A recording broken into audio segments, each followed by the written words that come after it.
So here we're looking at the second text in the second module of the course. This excerpt from the opening chapters or teachings of the Bhagavad-Gita. I am certainly not really very conversant with Hinduism and the ancient texts of Hinduism, but this is one of them.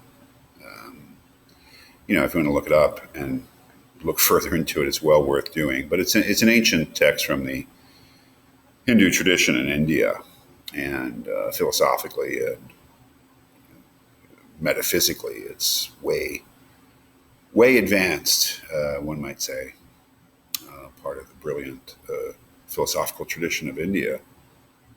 But this is the opening of the Bhagavad-Gita, and it starts with a dramatic situation, which you can read for yourself. The background is that Arjuna, the great warrior, is involved in a civil war, a dynastic war, one of those old wars for the crown. And he is about to partake in this battle. The only thing the setup that you really need to know is that his charioteer, the person who is steering the chariot in which he will be fighting, is an incarnation of the god Krishna. And the book consists of the dialogue between Krishna and Arjuna, although Krishna pretty much takes over at a certain point. But in this opening, Arjuna is very prominent because the book really starts with this ethical situation that Arjuna is in, this very traumatic situation in which it is a civil war, so he knows the people on the other side and he recognizes them. And as you can see, he is very distressed at the idea of fighting them, killing them, basically. He doesn't want to kill them. And gives different reasons for that because they're members of his family, but he doesn't want to kill them. He loves them. He pities them. He feels too much for them, and he is just sort of struck. He's just made sick. He's made physically ill by the thought of killing them. So in the first teaching, the first chapter, he refuses to fight. Well, why are we reading this? Not for that quite dramatic and fascinating moral decision that Arjuna makes. We are reading it because of the response that the god Krishna gives to Arjuna. A very surprising response to many of us, I think, when we first read this, and he tells him that he has to fight, that he has to go out there and kill people. That's what a soldier does. But the philosophical justification for that is the reason that we're looking at it. When you look at Plato's view of death in the Phaedo, and his very surprising claim that the philosopher should welcome death, that opens up a whole realm of philosophy that has to be explored in justification of that very surprising claim that anyone would want to welcome death. And it leads us ultimately to a view of reality, that is, that our view of what death is and how it should be handled by us has to be set within a whole view of reality, what the world is and what reality is and what our relationship to that reality is. The same goes, I think, for Krishna's answer to Arjuna in the Bhagavad-Gita. For Krishna really to resolve Arjuna's difficulties here. Why should I fight? Why should I be willing to go out into battle where I will kill people, especially people that I know and love? Krishna cannot just say, it's your duty as a soldier, go kill people, although he does say that. He has to situate his answer within a whole view of reality, and that's what he does. And that's what the book itself is. I think there's something like 18 or 20 teachings or chapters, and we're just looking at the opening, a couple of them, but I think that it's enough to get a sense of what Krishna's answer to Arjuna is.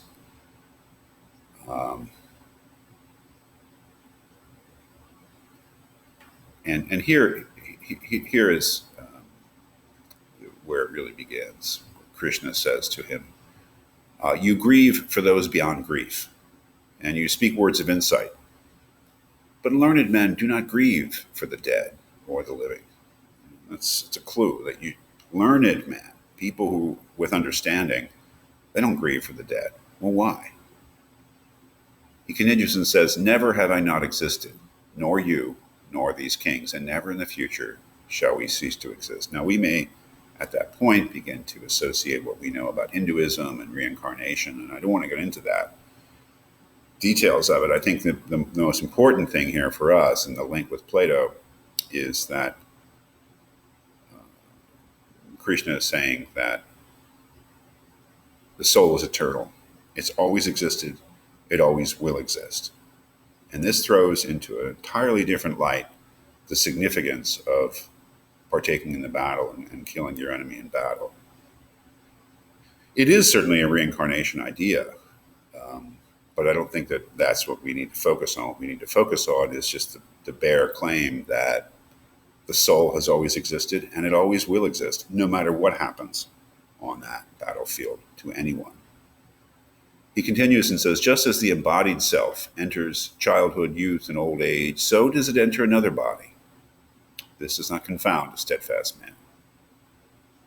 Contacts with matter make us feel heat and cold, pleasure and pain. Arjuna, you must learn to endure fleeting things. They come and go." So this is really bound up with something, again, very similar to Plato, is that the world of the senses is a fleeting, illusory realm of delusion and really illusion. What's real is not what can be touched and smelled, tasted. What's real exists in another way, and what's real about you and me and everyone is something that cannot be seen. So he says here, beginning here, "Nothing of non-being comes to be, nor does being cease to exist." There's this notion that somehow you're killing them has to be rethought. Right? What are you really killing? "Nothing of non-being comes to be, nor does being cease to exist. The boundary between these two is seen by men who see reality. Indestructible is the presence that pervades all this. No one can destroy this unchanging reality. Our bodies are known to end, but the embodied self," and this is the notion of the self, is that unchanging reality. "The embodied self is enduring, indestructible, and immeasurable. Therefore, Arjuna, fight the battle. He who thinks this self a killer and he who thinks it killed, both fail to understand it.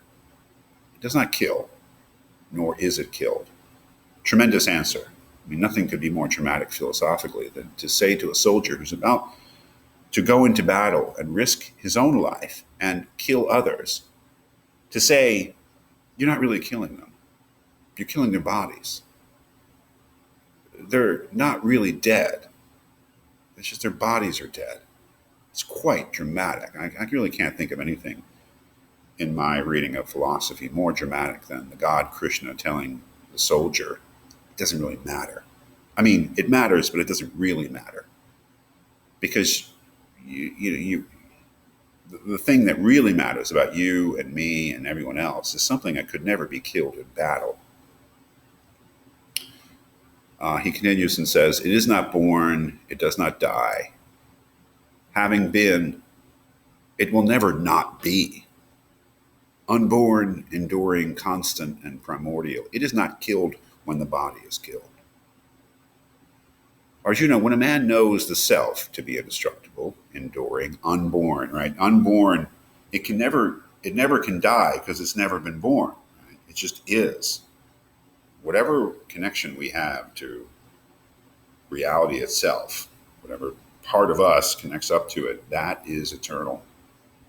That's as eternal as reality itself. So the notion that what is really important about you and me, can be killed in battle is absurd. It's just a misunderstanding, Krishna says, on Arjuna's part.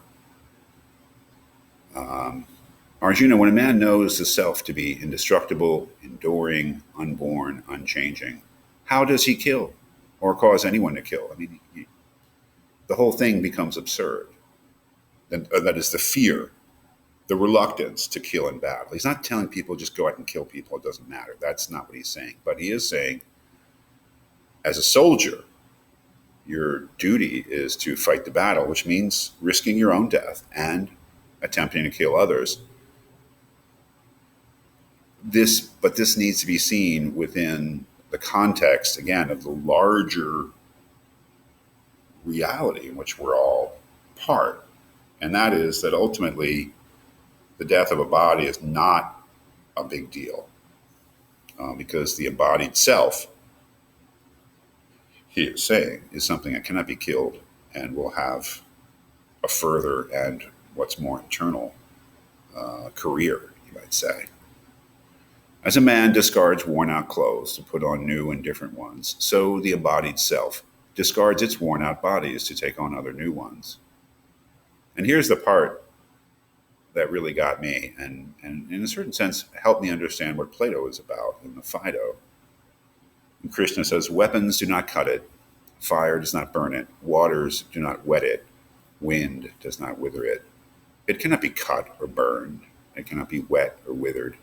It is enduring, all-pervasive, fixed, immovable, and timeless. It is called unmanifest. You know, things that are manifest are things that are obvious and out there. Things that are unmanifest are things that are just as real, but not as obvious. My body, our bodies to each other seem to be manifest, clearly presented. But what's real, what's most real about us, our self, what he's calling here in this translation from the Sanskrit, the self, what's really real is unmanifest. It's hidden. You have to think to know it. You can't just look. Very similar to Plato, right? It, this eternal self, is called unmanifest, inconceivable, and immutable, unchangeable. Right? Since you know that to be so, you should not grieve. If you think of its birth and death as ever recurring, then too, great warrior, you have no cause to grieve. Death is certain for anyone born, and birth is certain for the dead. Since the cycle is inevitable, you have no cause to grieve. Again, yes, it is a reincarnation theory, metempsychosis, as the Greeks call it, or as it's called in Greek. But this notion that the soul is not something that can die. That's where it's really these lines here that just sort of changed my whole thinking or helped me understand what this kind of idealism is really about. That if you think that you can really kill somebody for all time in battle, you're misunderstanding things. You can stab somebody in the head, but you can't stab somebody in the soul. It's just a complete category mistake in the sense that you're applying things that make sense in one realm to another in which they don't make sense. Weapons can't cut the soul. Fire cannot burn the soul. Waters can't make it wet. Wind cannot wither it. That's the body you're thinking of. The soul is something else. So, yeah, this I think that this helps us to clarify a certain theory of death. For Krishna, the theory of death is that death is just similar to Plato, but in a certain sense, more worked out than Plato, for sure, is this idea that death is just the moving on from of the soul to probably another body, right? Until the cycle of reincarnation is broken through enlightenment, I guess. But in any case, it's not an incredibly important event. What's important is the career path of that soul. And that we are mistaking when we think of death as somehow being the total end of the person. We are forgetting that the aspect of the person, the self, what Plato called the soul, is not something that can die. It's an eternal thing. And that's what's really important in this theory of death. That we have to understand better this thing called the self or soul, and understand that when it comes to something like death, death is something that applies to the body, but not to this other eternal aspect of the person that they're calling this here the self.